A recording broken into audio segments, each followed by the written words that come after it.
Hello there, my name is Ben Chapman and welcome to my Total Extreme Wrestling series where we are on Monday Night Raw. And we are kicking things off with Triple H. Of course, if you are new around here, make sure to subscribe if you enjoy this video. Hit that thumbs up button, it is very much appreciated. So, we kick things off with Triple H, who comes out and cuts a promo on John Cena, saying about how over the past 10 years, Triple H has been working away in the background. He's been making something new. He's been making a new generation.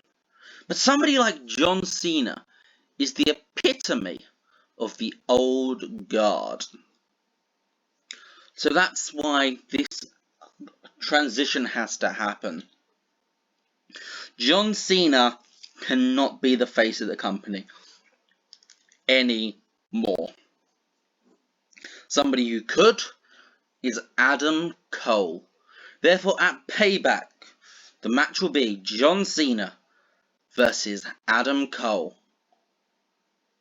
If Cena loses, he has to leave WWE for good. And yes, I am doing this match at Payback, which I do think is sensible because it's a small pay-per-view. I want to hype it up with something massive like the potential for John Cena's last ever pay-per-view match. Gets an 80 rating for the opening segment, which is pretty decent for Triple H. We then go straight into a tag team match as the Mysterios take on Brendan Vaughn and Shane Fink, and Dominic Mysterio beat Shane Thorne with the 619 and Frog Splash combination.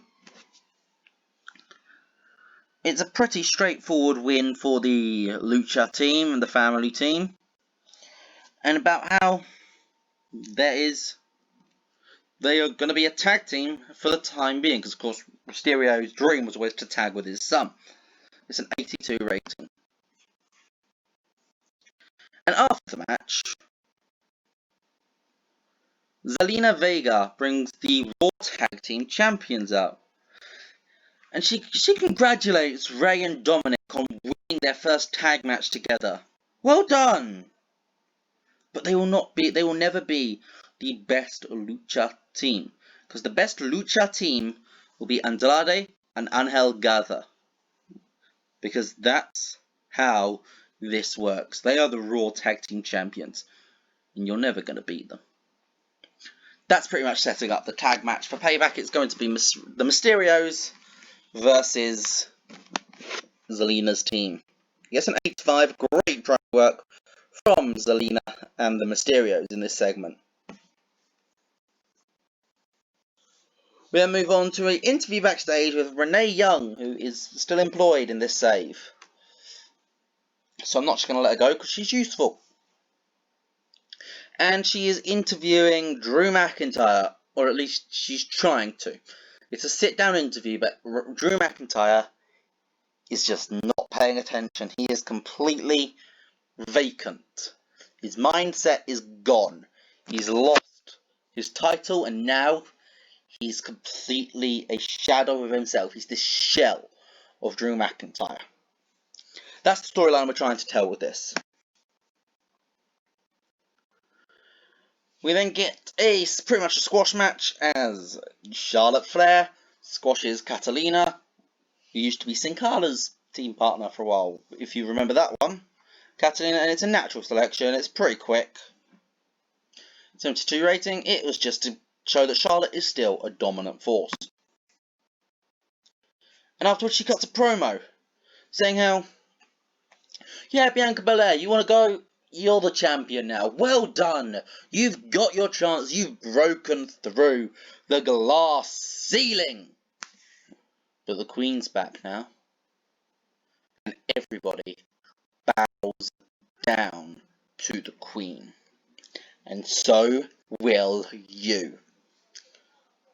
Quite a simple segment. Just really shows that Charlotte Flair is the next challenger for the Raw Women's Champion, and the storyline is all built around it's Charlotte acknowledging the fact that she gets chances before everybody else does. It's an 85 rating. We then get Christian's segment of the evening. He comes out, this was announced last week, his big announcement, and his announcement is he's cleared. He appeared a few times during the Randy Orton-Drew McIntyre feud as a second to Drew, but now it is official that Christian is actually cleared to compete in ring. He's making this announcement, and Finn Balor comes out seemingly to congratulate him, before Finn Balor just snaps and just starts laying out Christian Cage, hitting him not one, not two, but 3 coups de grace. 3 double foot stomps from the top rope into the Christian Cage's chest. He's cleared, but not many people would get up from that anyway. Especially someone who hasn't wrestled in a long time. So Christian is back, and he's going to be facing Finn Balor in the future. Finn Balor stands over Christian, and pretty much shouts at him, "Stay at home, old man."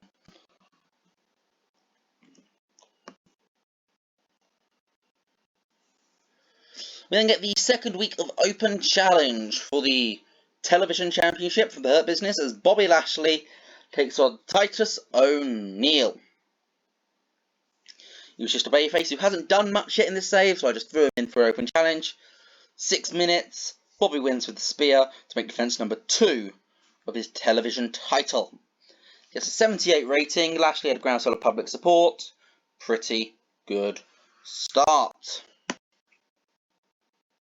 And after the match, the Hurt Business grab the mic and they go on about nobody can beat the Hurt Business. Nobody. So you might as well just join us, because eventually we are going to take over the WWE. Some promo gets a 95 rating though. Now the trio comes out next as Two Fly, Cedric Alexander, Ricochet and Mustafa Ali issue a 6-man open challenge request. Any 3 people to come out and face the US champion, Cedric Alexander and Mustafa Ali. And it's answered by the Disciples of Rollins. Mustafa Ali and to the team of Two Fly, Ricochet and Cedric Alexander lose to Disciples of Rollins, Seth Rollins, Buddy Murphy and Austin Theory when Seth Rollins pins Cedric Alexander with the curb stomp. He stomps Cedric's face into the mat for a 1, 2, 3. Seth has the victory. Does he have a mandate for a potential US title match in the future? We'll find out in the next coming weeks. Of course, this really putting the groundworks in for these feuds until Payback.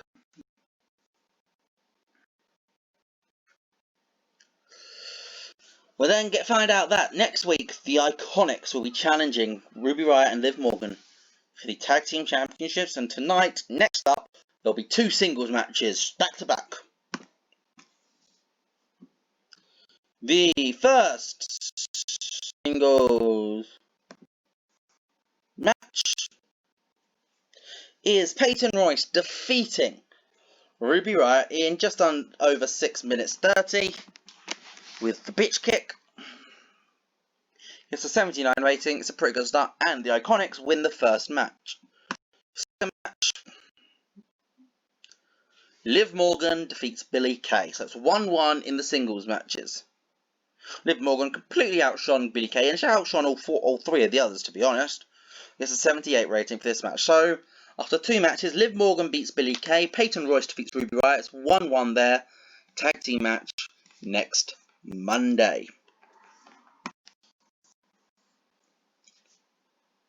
We then get a quick hype package because Red Dragon are going to be making their Raw debut in ring next.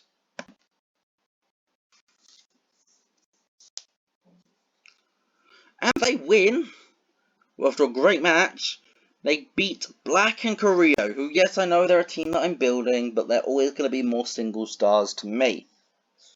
Bobby Fish pins Humberto Carrillo with the moonsault.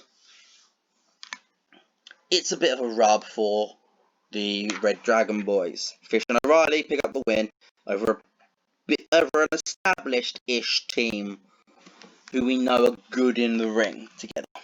It's an 81 overall. We're going to get Vince McMahon coming on the Titantron announcing that next week Raw gets rebranded. It's not a draft. There will be a draft coming up. This isn't a draft though. Raw's going to be rebranded. New stage. New look. New commentary team. That's the big one. We're going to fix up the Raw commentary team a little bit because it's currently Tom Phillips, Byron Saxton, and Samoa Joe. We're going to fix it up though, and we're going to have something brand new for you next Monday. It's going to be a new season going into Payback. Everything's going to be a brand new. Although for you it will just look the exact same. Imagine you're watching from home. We're going to get Shayna Baszler quite easily defeat Natalya 5-38-36 with the armbar, locks it in, Natalya taps out straight away. Baszler holds it in before grabbing a microphone afterwards. She announces that she's fed up of just being restricted now. She wants to put in agenda. Last week she took up Dolph Ziggler. Dolph's not happy about that. So next week, Dolph can prove that he is better. Shayna Baszler versus Dolph Ziggler next week. Very simple segment to set up a big match for next week. And the main event segment sees Drew McIntyre backstage again, shell of his normal self. Every sort of having just violent outbursts and throwing something before Brock Lesnar just jumps him out of nowhere and spends 10 minutes shouting at Drew and laying him out. F5s into production barrels. Literally just anything backstage, Brock is just going to annihilate Drew with it. Leaves Drew completely laying to end this week's episode of Raw. That's 2 weeks in a row one of these two has been laying to end Raw. Last week it was Lesnar, this week it's McIntyre.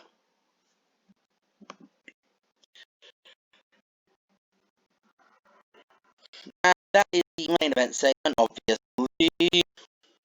Overall, we're getting 91, not quite as good as last week, but still pretty darn good show.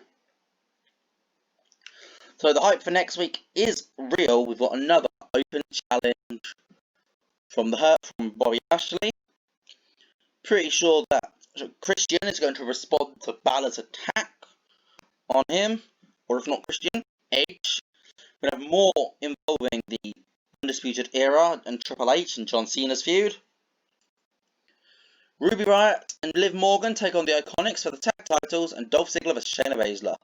That's a stacked show just for 1 week in advance, as well as all the stuff we'd probably announce midweek. I'm looking forward to this show. I've been Ben Chapman, and that was Monday Night Raw. Bye.